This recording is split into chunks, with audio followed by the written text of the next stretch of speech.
Okay, so let's begin today with a little imagination exercise. Imagine for me, if you will, that you live in a 12-story apartment building. This building is located in the heart of a large major city like a New York City, and you live on the ground floor. You're on the first floor. Now also imagine, along with that, that you're not able to leave that floor and you're not able to step outside the building. What you can do, however, is hear. You can hear all of the noise and the din and the activity of the city, going on, all around you. Now, it's very possible that in that image, you could feel that your world is quite small, that it is kind of tight and quite confined. It's one that is very noisy, one that you could almost feel like you are literally earthbound. So now let's change that up a bit. Now imagine that you live in the same building. However, now you're not on the first floor. Now you live in the penthouse. You're probably having a very different kind of experience because now when you look out your window, you can start making exclamations about the gorgeous view that's before you. You can look out and see far and wide. You might be able to see some hills or even mountains, vast bodies of water and expanses of sky. It's silent in your home, and it's just so beautiful, and you really feel so blessed. Now, if the you who's living on the first floor and the you that's living on the 12th floor would come together and just exchange descriptions of your respective homes, neither of you would likely think that they were located in the same building. Now, that exercise is one that was offered by author Caroline Myss in an interview she did with Unity Online Radio a couple of years ago, and excerpts of which were then offered and shared in print form in a more recent edition of Unity magazine. And I offer today as we begin our lesson, because the lesson is going to be one in which we will use that story to explore a spiritual analogy and teaching that pertains to our movement into higher floors of spiritual consciousness, the expansion of our overall lives that movement can bring, and what Miss Myss refers to as a combination of God and guts that is at the center of that movement of ours being successful. This lesson is the fourth installment of our Dare to Prosper prosperity series for this year, one that aligns with our 2020 theme of Dare to Make a Difference, with that dare standing for dream it, affirm it, realize it, and express it. In the previous 3 installments of this series, we've looked at the teachings of living an abundant life offered by the spiritual master of prosperity within Unity, Eric Butterworth. We've gone deeper into our first basic spiritual teaching of there being just one presence and power in our lives, and how our lives would unfold and prosper and expand if we were to live each day as if God is all there is. And then most recently, we looked at the idea of spiritual wholeness, radical wholeness, as we remembered the truth of our spiritual identities and how each one of us has the capacity and the ability to bring forth that nature and express it in its fullness, regardless of any physical challenges or differences or circumstances that may be present in our individual lives. And so as we move into this fourth out of 5 of our series installment today, let's go ahead and lay down that foundational analogy that Caroline Myss offered to us through that 12-story apartment building. Now, what she suggests is that we consider each floor of that building as a level of consciousness, spiritual consciousness. And the higher you move up in the building is analogous to our moving up into higher states of that consciousness. And along with this, is the consideration that if you want to move up to live in the higher floors of an inner city apartment, such as one that would be in New York City, it is going to cost you more money to do so. The cost, quote unquote, of moving up in spiritual consciousness, of course, is not money. But what Caroline Myss sees it as is the cost of being willing, a willingness, in her words, to see the world more accurately and more authentically. That living on a higher floor is more expensive, also emotionally and psychologically.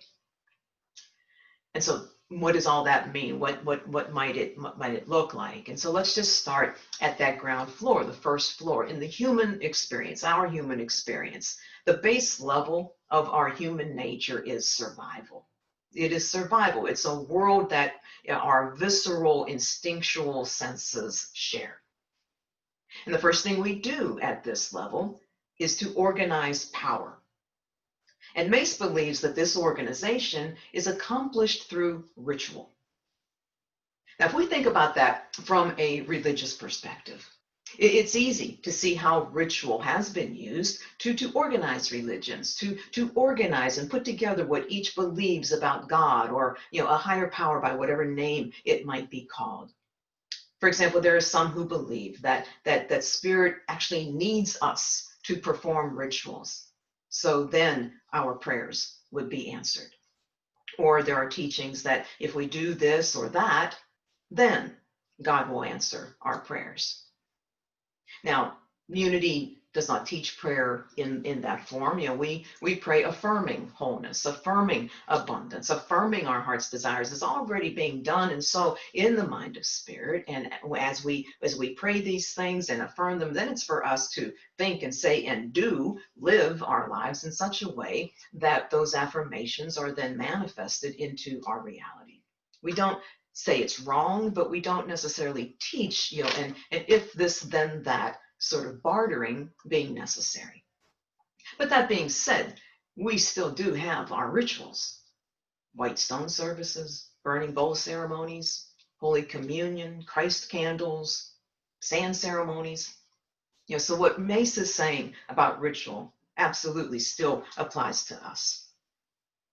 Now, the reason that she says or feels that ritual, is used in religion is because we see the nature of God as being one of consistency. Consistency, it's always there. It's everywhere present in all things. It's not changing. There is consistency there. And so we organize our religions into the same kind of system.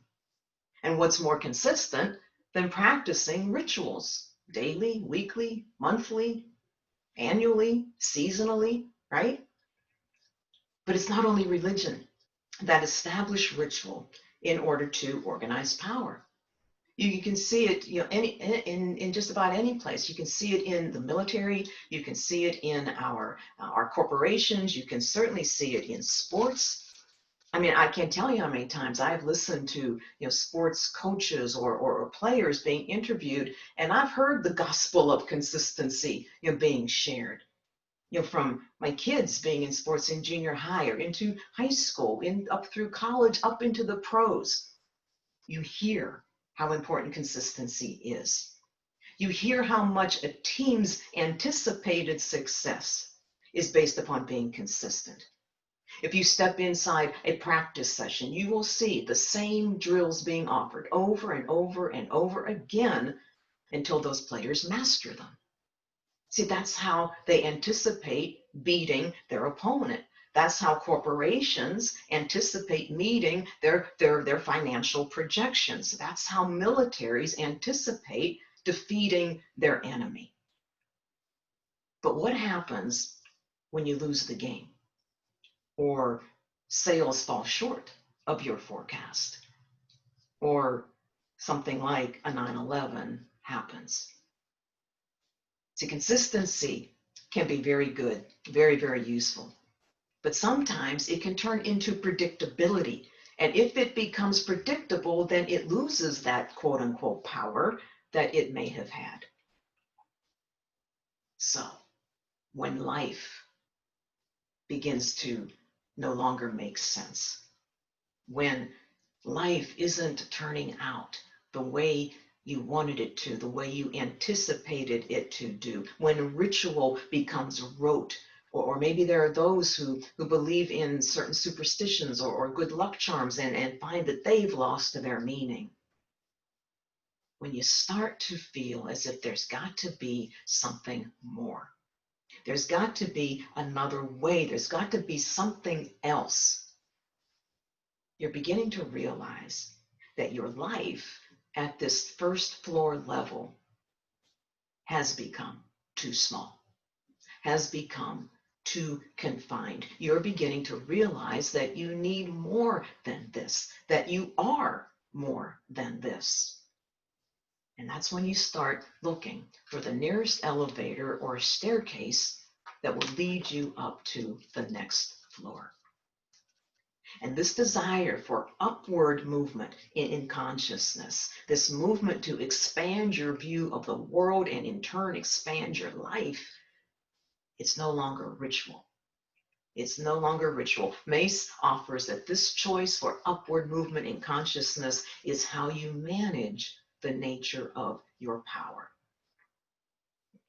Ritual helps you to organize that power, but now stepping into a higher state of spiritual consciousness, this is where you learn how to manage the nature of that power. And she says that the question that we all start to ask ourselves when we make this step is, why did certain things happen to me? Why did A, B, or C happen to me? And while the words that Myss offers in response to that question might feel a bit harsh at the surface, they really do hold a lot of truth, a whole lot of potential for powerful growth in our lives. Because when we would ask her, why did certain things happen to me, her answer would be, they happened because they did, so now what? They happened because they did, so now what? Now what? It's not like we or anyone else can come in and change what had happened. No one can undo what has already happened. It has happened, it's done, and it's over.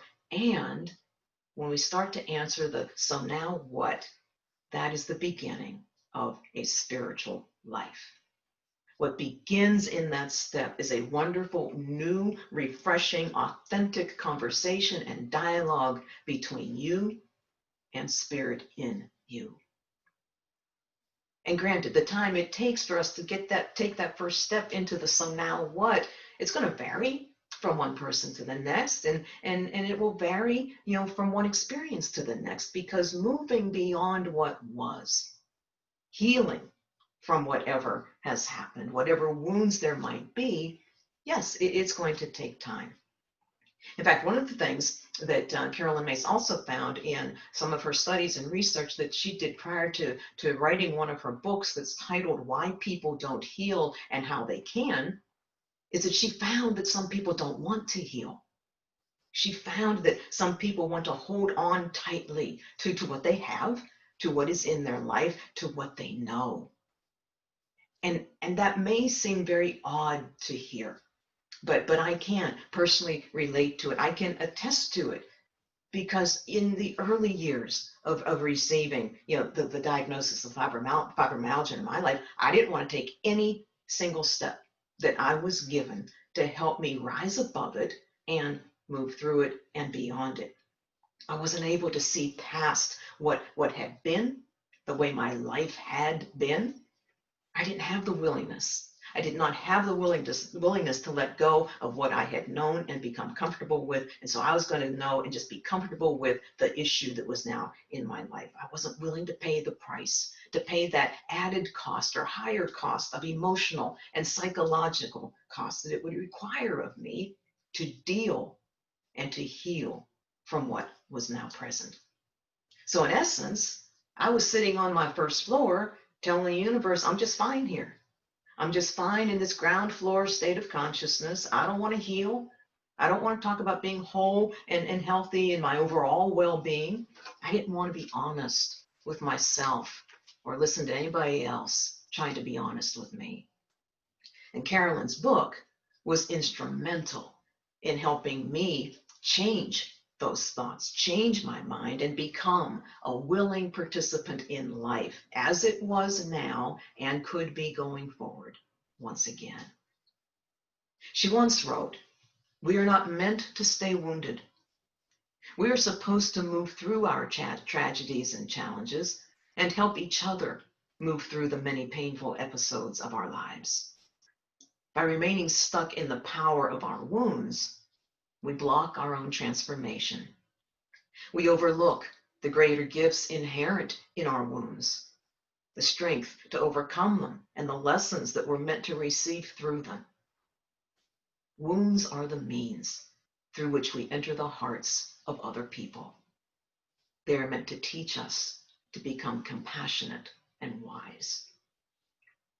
See, I had been mismanaging the nature of my power, but eventually was able to shift that power into helping me find those greater gifts inherent in my wounds and the lessons, and to learn the lessons that were for me to learn. The way Caroline Myss might say that would be that I realized that not wanting to heal, not wanting to be whole and healthy, which goes so far beyond just physical issues, what she says that is simply nonsense. Nonsense. And that taking on everything in life that we know to be that nonsense is what she describes being on a true spiritual path, a path of, as she put it, the capital T, truth. And so again, the rituals, things like prayer, or just things like massage or exercise or yoga and so forth, those in and of themselves are not spiritual paths, right? They are what they are. And they're things that we might use on this path of spiritual truth. And the journey that we start at this point of decision in our lives is one that Caroline calls a tough inner journey of looking at yourself and holding yourself accountable for who you are. And the honesty of that difficulty that we might experience in doing so lies in our exploration of the things that have happened in our lives, and doing so with the intention and the attitude of having to face them and having to deal with them and having to heal through them. It lies in some of those harder questions that we have to ask ourselves, asking ourselves maybe, what lies have we told ourselves, or perhaps just fictional stories that we've told ourselves, whether it be about ourselves, whether it be about life. And however difficult all that might be, we're remembering that it's not something that we have to get through and move beyond in a day or by the end of the week. It's a daily process. And all that requires of us is that willingness, a willingness to show up. And there's something else to keep our eyes on too, because I found that for myself, that as long as I agree to just show up, it becomes sooner rather than later that I do begin to see growth start to occur. I begin to see that my life does begin to expand.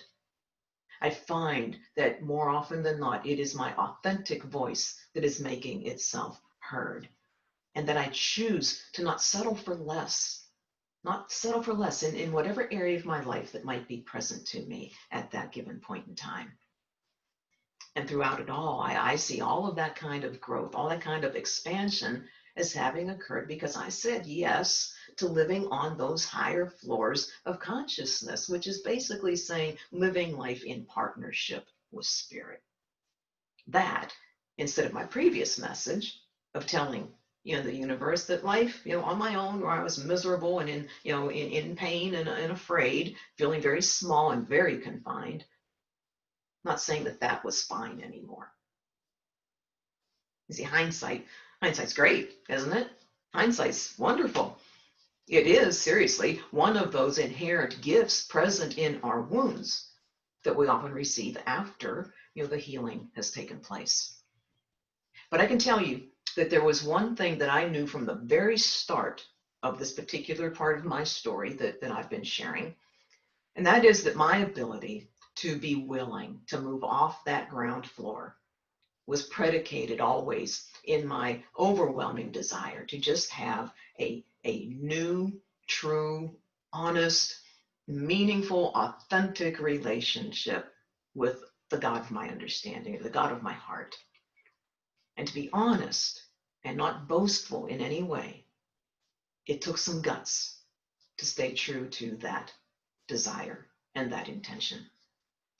See, I did know, deep down I knew that when it came to spirit, there had to be something different. There had to be something bigger. There had to be something more than what I had been offered for years. And yet to experience that, I had to make the decision to leave the Catholic Church. The church of generations of my family, continuing today down through my grandchildren. The decision to leave, just step away from all of the teachings and the rituals that had lost all their meaning for me. That took some guts. And that decision brought to the surface issues that I had either been unaware of or had just chosen to ignore in my marriage, which, when given the attention that they had been calling for, led to my having to make a decision to end my marriage. Another call for guts. And even though those decisions and others led me onto some really bumpy pathways, I stayed true to that first intention, that of walking through life, bumpy or not, in partnership with God. Another way to look at that might be to say that when you and I find ourselves in these kinds of situations, in these decision points of our lives in order to expand our lives into all that they are meant to be, we're just keeping our eyes on that 12th floor, and we're allowing God to deal with all the details that lie in between that floor and wherever we might be on any given day. Caroline Myss sees that as someone consistently taking the dust out of their own eyes in order to see the expression of God all around us. I mentioned hindsight before and how it shaped some of what I'm sharing today for me. But I know I'm certainly not alone.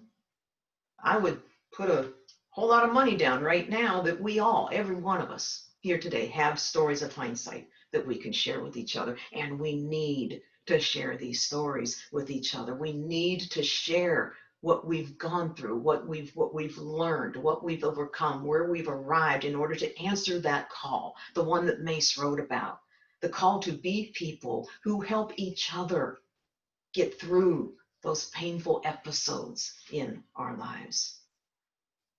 See, one of the basic teachings of prosperity is that it is through giving that we receive, that we are not here to take, we are here to give. Albert Einstein put it that only a life lived for others is worth living. And so the question that I ask you as we begin to bring closure to this time this morning is, what floor of consciousness, spiritual consciousness, are you residing on today? Just today. Just today. Because moving upward in consciousness starts by being present to each moment. That's where it begins, in the present moment. So don't worry about tomorrow. Don't worry about how you're going to get to somewhere higher than you may be today. Just be willing to move and let God deal with all the details in between. One of the most powerful statements I read out of Caroline Myss's interview was that she said that this is an extraordinary moment to be alive. An extraordinary moment to be alive. And that resonated with me. And I don't know if this is what she meant, but what it meant to me was, yes, it's an extraordinary moment, because in one moment, we can begin to understand that we are not these small creatures of the earth that are limited to our five senses. It's in a moment that we can begin discovering, or perhaps rediscovering over and over and over again, that our spiritual natures are not subjects of religion, Rather, they are a force. They are a power, one that we can bring forth into action in our lives. Actions that take the form of creating the life that we want to live and the world that we want to live in. Throughout this year to date, I have come across many people who have told me, written to me, that they just wish the world would go back to the way it was when this year began. A place where they felt safe in comparison to how they feel today. A place where they knew up from down much more clearly than they're able to discern it sometimes today. But it's not always wise to look backwards for guidance. I mean, even hindsight happens in front of us, right? It doesn't happen behind us. And if the ways the world was on January 1st were meant to continue serving us in moving upward and outward in our growth and our evolvement and our transformation, they would have stayed with us.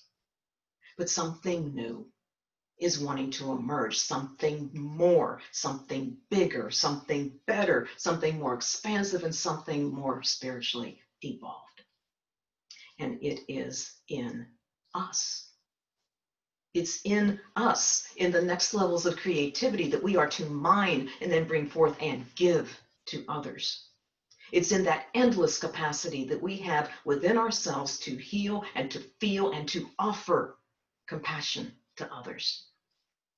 It's in that willingness, our willingness to grow in consciousness and give of ourselves, which automatically then expands the entire circle of humanity as what we do calls others up to do more of the same in their own unique ways.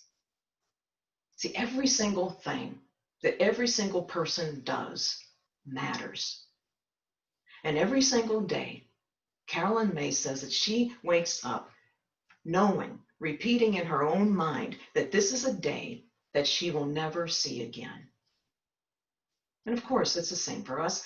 Each new day is one that we will never see again. And so she encourages us to wake up, get out of bed every day, and stand as a willing servant of spirit.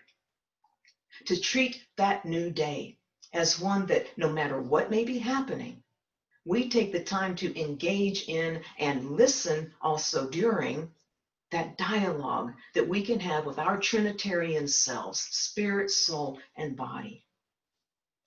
That's how we stay on that path of spiritual truth. And it's how we work our ways up those floors of spiritual consciousness and then receive those gifts offered by all that is ready for us to manifest, that we can see in that gorgeous penthouse view. God bless you.